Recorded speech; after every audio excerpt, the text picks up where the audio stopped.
मैं तो बहुत ठीक हूँ, जबरदस्त। तेरे भाई की तो ऐसी जिंदगी गुजर रही है कि पूछ नहीं। अच्छा यार, वो कैसे?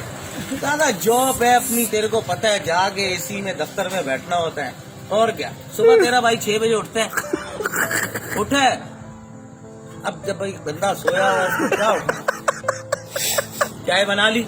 अब जब चाय मैं अपने लिए बना रहा हूँ, एक कप और बना लेता हूँ, भाई तेरी भाभी भी पी ले, क्या हुआ? और फिर तेरे को पता है दादा, जब बनानी है तो फिर जब बैठ के दी जाती है तो फिर तेरे को पता है बेगम भी खुश हो जाती है। बस चाय पी, नाश्ता वाश्ता बनाया, निकल गए अपने काम पे। 4 बजे वापस आए। वापस आने के बाद चाय मुझे अपने हाथ की अच्छी लगी, तेरी भाभी अच्छी नहीं बनाती है। चाय बनाई, एक कप तेरी भाभी के लिए भी बना देता। वो तुझे पता है, पकाने का तो मुझे बचपन से शौक है। ये काम नहीं तेरी भाभी। हाँ, अपनी मर्जी चलती है मेरे घर में, मैं पकाता हूँ जो भी पकाना हो।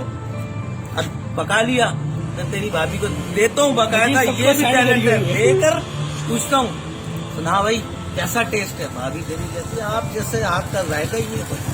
रात को फिर मेरा भाई मुझे जो है ना, जब तक नींद नहीं आती, जब तक मैं कोई काम ना करूं। अब कोई काम तो होता नहीं है घर में, तो मैं बेगम को बोलता हूँ बर्तन मैं ही धोऊं।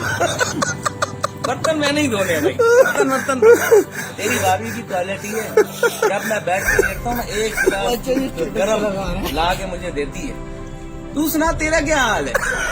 यार हाल तो मेरा भी तेरी तरह कुत्ते जैसा ही है, लेकिन मुझे तेरी तरह बताना नहीं आता।